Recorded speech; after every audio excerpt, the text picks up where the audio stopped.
Olá, boa tarde, tudo bem com você? Eu espero que sim. Hoje eu vou postar o nosso vídeo Dica do Dia, vou falar sobre descalculia e esse conteúdo eu fiz em 2 vídeos para não ficar muito grande. Então vamos para o primeiro vídeo? Descalculia é um transtorno específico da aprendizagem com prejuízos na matemática. Descalculia é um termo alternativo para se referir ao transtorno específico da aprendizagem com prejuízo na matemática. Características comuns incluem prejuízos no senso numérico, na memorização de fatos aritméticos, na previsão ou fluência de cálculo e no raciocínio matemático.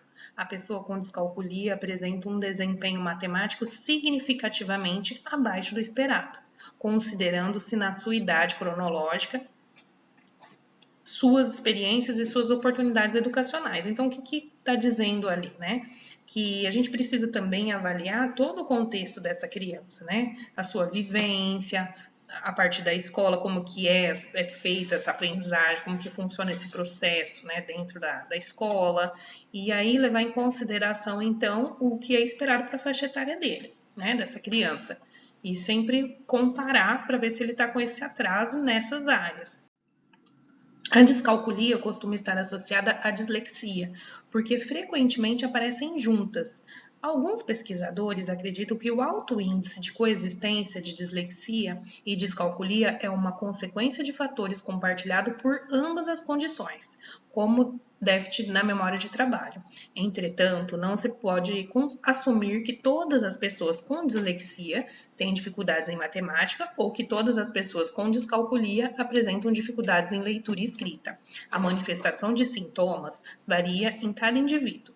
Os domínios e subhabilidades prejudicados são determinantes para codificar um transtorno específico da aprendizagem ou prejuízo na leitura, na expressão escrita e ou na matemática.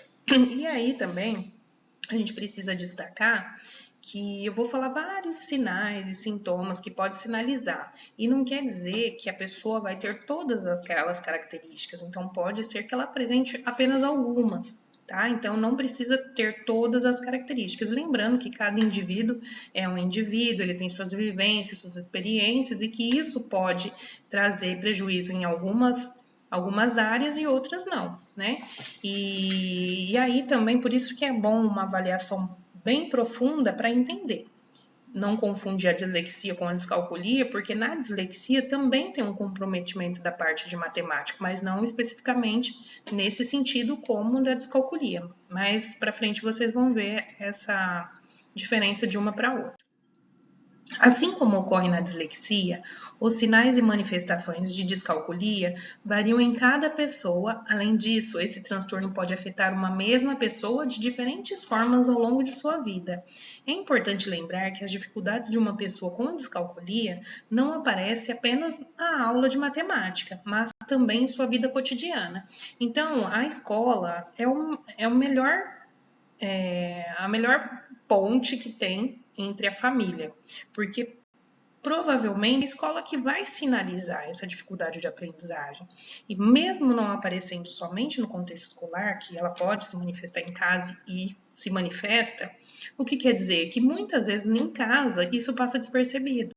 Então a escola é a melhor fonte de informação que a gente pode ter sobre as dificuldades de aprendizagem, né? Mas a gente também em casa precisa estar atento no que vai aparecendo de dificuldade dessa criança. E agora eu trago aqui umas comparações entre dislexia e descalculia. Então vamos primeiro para a definição. O que é a dislexia? A dislexia é um transtorno específico da aprendizagem que afeta habilidades básicas de leitura e linguagem. É um transtorno neurobiológico que se caracteriza pela dificuldade para processar os sons das palavras e associá-los com as letras, ou sequência de letras que os representam. E a descalculia é um transtorno específico da aprendizagem que afeta as habilidades básicas de processamento numérico e aritmética. É um transtorno do neurodesenvolvimento que se caracteriza pela dificuldade na capacidade de estimativa de quantidades, identificação de numerais arábicos, na memorização de fatos aritméticos e previsão e velocidade na realização de cálculos. Alguns sinais que podem ser observados na dislexia: dificuldade em atividades de aliteração e rima, dificuldade para nomear letras, números e cores, leitura oral e devagar e incorreta, erros no reconhecimento de palavras, erros de soletração e ortografia. Em alguns casos, pode ocorrer atraso no desenvolvimento da fala e alterações da fala, incluindo omissões, substituições ou adições de fonemas. Então, a criança com dislexia, ela tem uma leitura lenta, silabada, toda palavra ela é decodificada. Ela gasta muito tempo para fazer a leitura de cada palavra. E aí, quando ela está lendo um texto ou uma frase, até perde o sentido para ela, ela não consegue ter a compreensão do que foi lido, e essa demora para fazer essa decodificação. E também, aqui vale lembrar que por isso que é importante ensinar a criança pelo método fônico, que é o som das letras, né? Porque a criança com dislexia, ela tem essa dificuldade de assimilar o som com a letra. Então, quando ela é alfabetizada pelo método fônico, fica muito mais fácil de você conseguir uma melhora desses sintomas, né? E essa criança tem menos prejuízo. Na descalculia, quais são os sinais, né? Dificuldades no senso numérico, dificuldade para estimular ou comparar quantidades, dificuldade para lembrar de fatos matemáticos básicos, dificuldade para entender o valor posicional de algarismos, ansiedade relacionada à matemática ou a qualquer outra atividade que envolva números, lentidão para fazer cálculos, dificuldade para aprender a ler as horas, dificuldades para calcular o tempo. Estratégias que podem ajudar na dislexia: realizar atividades de identificação de sons e rimas, ensinar a associação entre sons e letras de forma explícita, propor jogos que estimulam o foco e os sons das palavras, oferecer tecnologias que leem texto para a criança, disponibilizar bastante tempo para atividades de leitura e escrita, valorizar o esforço da criança e comemorar suas pequenas conquistas. Então, é muito importante que o professor faça essa adaptação. A criança ela perde muito tempo decodificando e ela não consegue fazer a compreensão. Então, o correto seria que nós fizéssemos a leitura. E aí, lembrando que ela não vai ter dificuldade só na parte de português. Tudo que precisar fazer a leitura, ela vai ter dificuldade de compreender. Então, todas as matérias ela vai ser prejudicada. Valorizar o esforço da criança em qualquer tipo de transtorno ou em qualquer situação, sempre valorizar o que foi feito e ter uma abordagem mais delicada quando for corrigir um erro, né? Sempre elogiando e aí, quando for falar da correção, fazer de uma forma mais suave, né? E sempre que for fazer atividade, busque fazer atividades que comecem pelo que a criança já sabe e vai aumentando a dificuldade gradativamente, para que essa criança já não se frustre desde o começo, para que ela não perca a motivação. Né?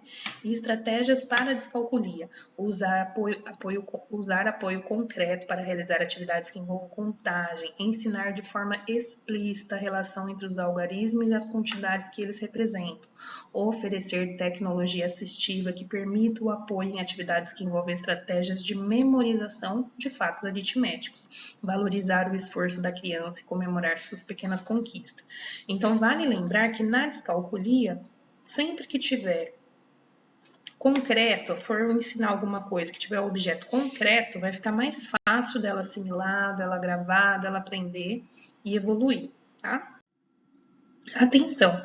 A dislexia e a descalculia são um transtorno do neurodesenvolvimento, mas são condições distintas. A dificuldade para ler e escrever pode fazer com que os alunos com dislexia apresentem sinais comuns da descalculia, como não conseguir resolver problemas que envolvam enunciados escritos. Da mesma forma, alunos com descalculia podem manifestar dificuldades de aprendizagem que são comuns na dislexia. Portanto, apenas uma avaliação cuidadosa irá possibilitar um entendimento mais preciso sobre a natureza das dificuldades e habilidades apresentadas. Além disso, essas duas condições podem muitas vezes coexistir. Estudos recentes sugerem que pessoas com descalculia têm uma chance de 12,25% de também ter dislexia, e estes dois transtornos ocorrem entre 30% e 40% dos casos. Ou seja, somente uma avaliação psicopedagógica ou neuropsicopedagógica para avaliar se essa criança tem descalculia, se ela tem dislexia, se elas têm as duas coisas. Então, só uma avaliação detalhada, mas você sabendo a diferenciação já dá um norte para saber que rumo tomar nas investigações, né? E aí, eu encerro esse vídeo e vou para o vídeo 2. Eu agradeço vocês, não deixe de assistir o próximo vídeo.